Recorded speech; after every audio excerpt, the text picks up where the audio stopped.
Welcome back, everybody, to our studies in land law. We're continuing talking about registered land in this lesson, focusing on the idea of registered interests and the processes and the methods by which an interest can be registered, and essentially the three methods that are available for an individual registering an interest in a particular piece of registered land. So we're going to be examining interests which are protected by registration. Remember, the process by which land law operates, at least when it comes to the conveyancing of property, is first of all, you have to know who actually is the true vendor of the property, i.e., the individual who owns the property. This is relatively easy to do when it comes to registered land because you have the land registry. The land registry is a simple database that we can use and examine who owns what property. The second question is, okay, well, this is the owner of the property. What about third-party interest, whether they be legal or equitable, that I could be bound to if I was to purchase this property? And this is really where we spend a lot of our time examining land law, specifically registered title. So let's think about the methods by which, let's say you are an equitable third party, say you have a third party interest that is equitable, or you maybe have a legal third party interest in the property, and you want to register that interest so that any future purchaser will be bound to it.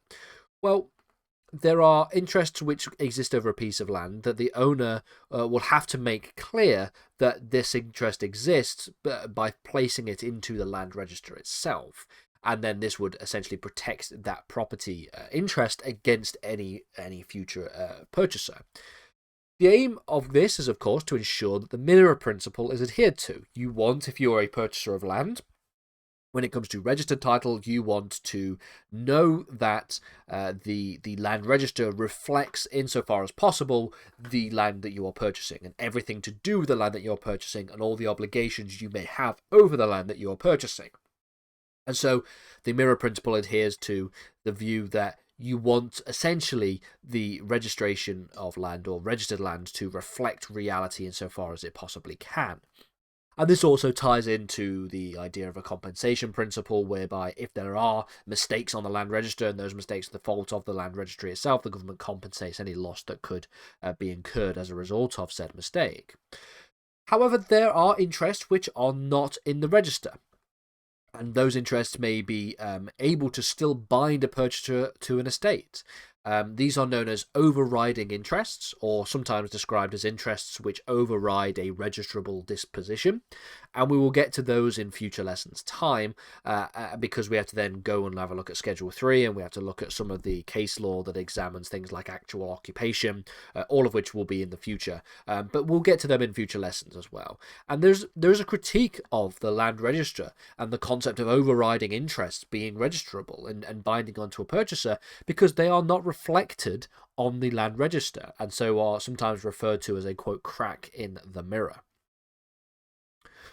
Under the original law of registered title, all the way back in 1925, there were three ways in which an individual would be able to register their interests and make it very clear to a potential purchaser that that interest is going to bind them. They could do so through a notice, they could do so through a caution, or they could have done so through a restriction. Now, when we see a reform to the law with the Land Registration Act in 2002, the middle of those, the idea of cautions, were removed. So for the most part, we are thinking about and focusing on notices and restrictions. Let's spend our time in this lesson focusing on the idea of a notice in the register, before in the next lesson talking about restrictions in the register. What are notices? Well, these are the simplest to understand, and they're very easy to recognize in law, because a notice is simply an entry into the land register which makes it clear that the interest in which the notice is being made is highlighted. It's as simple as that. And if you have an interest, which is a third-party right, over a piece of registered land, then the use of a notice is the easiest way to make sure you can protect that right and also have priority over those who may purchase the land in the process of a registrable disposition. We know what priority means from the previous lesson. Priority refers to this idea of almost a queue, whereby whereby whereby things are which are older, essentially interests which may be older, bind the newer purchasers. And the problem when it comes to priority and the purchase of land is that when there is a new purchaser of the property, they almost sometimes jump the queue, and so you need things like notices, and you need things like restrictions, and then you also need things like overriding interests under Schedule 3 to ensure that your right is still protected against that new purchaser. So let's turn to the legislation itself, and I'm aware that a lot of these lessons are very legislation heavy, but we will in future get to a lot more case law when we talk about land and property regulation in the future. But for now, we're just going to focus more on the legislation. Section 32 of the Land Registration Act says the following. They say that a notice is an entry in the register in respect of the burden of an interest affecting a registered estate or a charge. The entry of notice is to be made in relation to the registered estate or charge affected by the interest concerned. The fact that an interest is subject of a notice does not necessarily mean that it is valid, but it does mean that the priority of interest, if valid, is protected for the purposes of Section 29 and Section 30. We'll get to Sections 29 and 30 in a second, but for the most part, when we think about what a notice does, it does not necessarily mean that it is valid, but if it is valid, it protects us the interests for the purposes of Sections 29 and 30 of the Land Registration Act. Section 33 of the Land Registration Act outlines what are known as excluded interests, and they say that no notice may be entered in the register in respect of any of the following. So it's talking about things that can't be entered into the register as a notice.